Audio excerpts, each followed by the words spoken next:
Governor Chris Sununu, meantime, is urging that no public events or programs be canceled.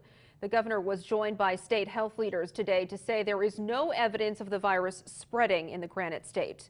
Local 22's Nick Anastasi reports now from Concord.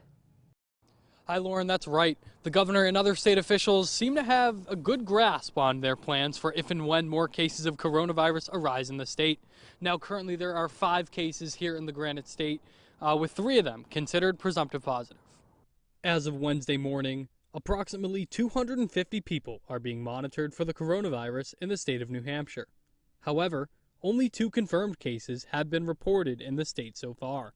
But luckily, New Hampshire still remains a state of low risk, and we want to keep it that way. So that may not be likely with more and more cases being reported by the day. And scientists say it may get worse before it gets better. Also, since the symptoms are similar to that of other viruses and the flu, the state epidemiologist says that isn't helping. We are aware of many people in the community who have developed these very common symptoms and have been concerned for COVID-19 and have requested testing.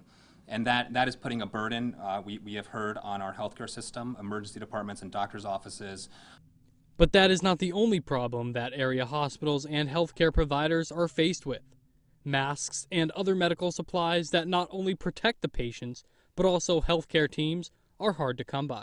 We are aware that some healthcare facilities have these in short supply, and so we are closely monitoring this and are working with the Centers for Disease Control and Prevention and our federal partners to come up with strategies for how healthcare partners can try and conserve these important supplies. And if needed, there's potential access to some of these supplies at a state or even federal level that we could always request.